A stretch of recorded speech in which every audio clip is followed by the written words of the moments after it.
Welcome back to Autism at Home. In the previous lessons, we talked about transitions, the skill of waiting, taking turns and sharing, and how to teach a child to tolerate changes, big and small. Today, we talk about the next and harder skill, being able to accept the word no. It is one thing to tell a child there is a change because maybe there's a chance they can still get something else they would have liked. For example, we've run out of cookies today, but have a lollipop. It is another thing, however, to tell a child no, full stop. For any parent, there are clear benefits to our children being able to accept the word no. Just think how many meltdowns and tantrums could be avoided if our child was able to accept being told no sweets, no buying that toy, no going out today. It improves flexibility and teaches children that they won't always be able to get everything they want in life. On top of that, it helps them navigate disappointment and cope with social situations in the future when their friends may say no to them sometimes. If you would like to teach your child to accept no, a prerequisite is to ensure they are able to tolerate changes most of the time, including hard ones. It is usually not advisable to do both the tolerance to change program and accepting no program together, as they are both tough skills. So if your child is not yet able to tolerate changes, we would recommend going back and watching or re-watching that last lesson on tolerance to change. So here is what you will need to teach the Accepting No program. A social story explaining the concept of no, and a no visual, which can just be the word no or the X symbol. Just like with tolerance to change, before we start teaching a child to tolerate no, we want to sit down and make a list of all the possible no's they may encounter in a day. Next, we want to divide those into easy, medium, and hard no's. An easy no may be saying no to something your child already doesn't like. Hence, it's actually a good thing to be told no. A medium no may be saying no to something your child rather likes but isn't incredibly motivated by anyways. And of course, a hard no will be saying no to whatever it is your child loves the most. Here is an example of what an easy to hard no items list might look like.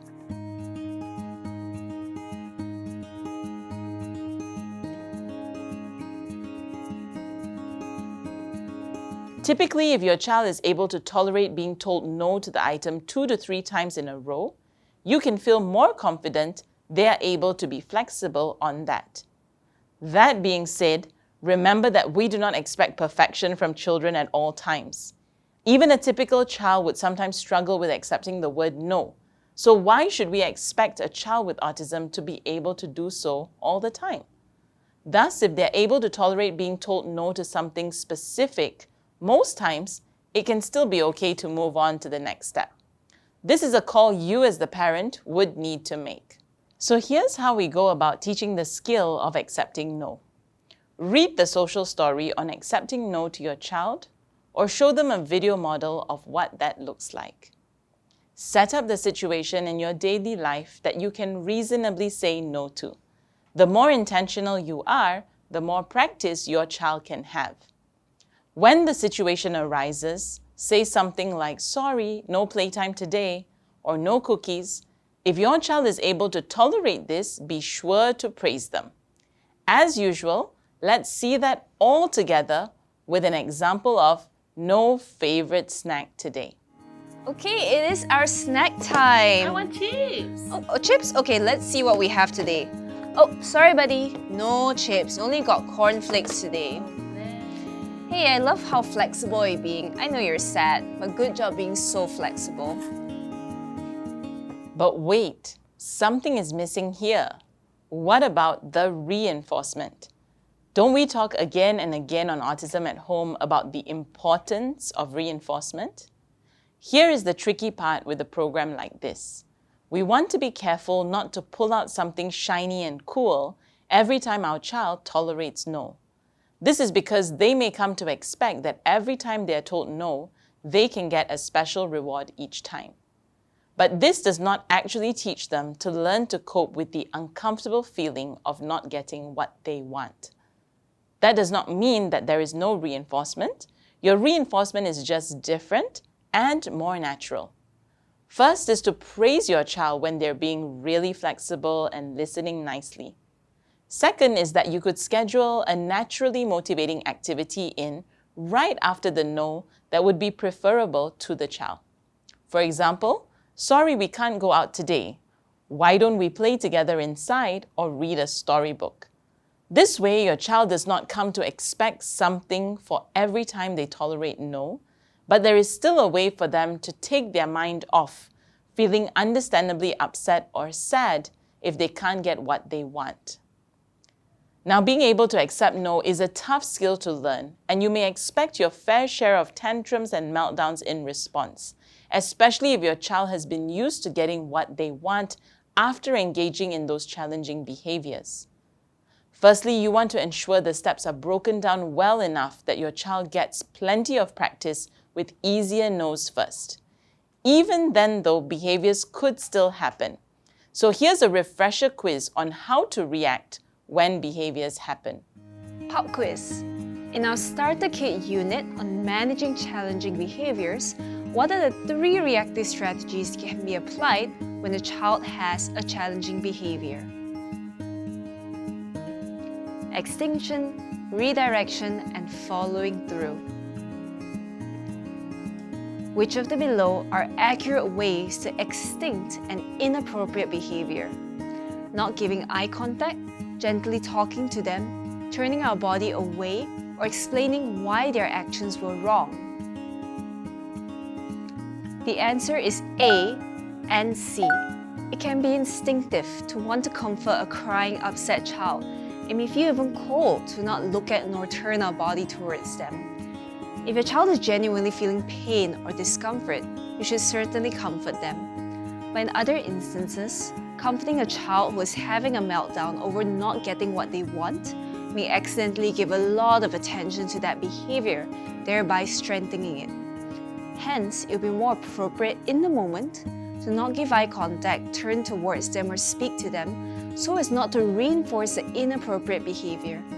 If your child is verbal and has the language skills to understand, you could wait until they've calmed down first before talking to them about the behavior.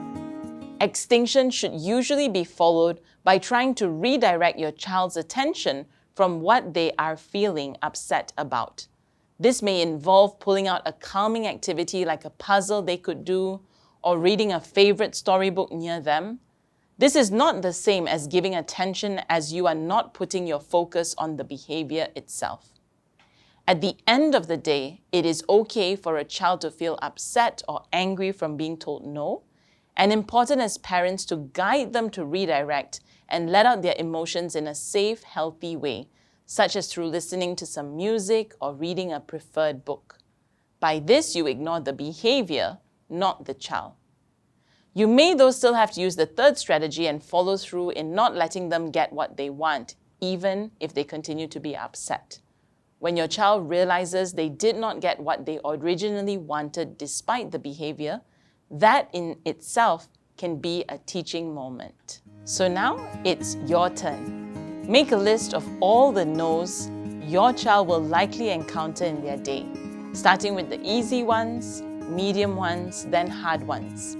Using the method you saw today, try to intentionally introduce no situations that would happen reasonably throughout the day.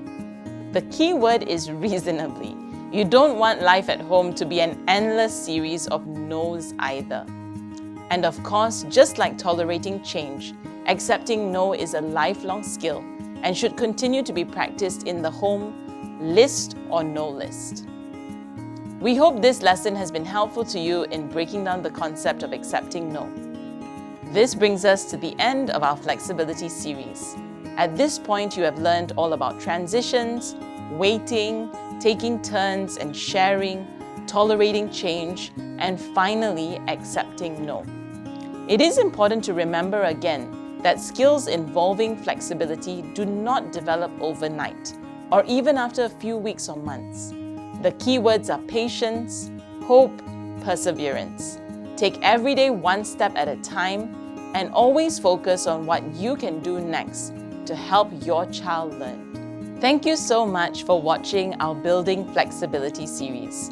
If you haven't already, check out our free online resource platform, Autism at Home, which has all the corresponding articles and necessary downloadables for you. And don't forget to subscribe to our YouTube channel, follow us on Instagram and Facebook to stay updated. Autism at Home is brought to you by the Hope Project, which is the non-profit arm of Early Autism Project Malaysia. All the content development, our clinical expertise and time is completely by EAP Malaysia, and the production of these videos are funded solely through donations and fundraising. If you find these resources helpful and would like to contribute in some way, please do pledge a donation at autismmalaysia.com/thehopeproject. Thank you so much for watching, and we wish you all the best.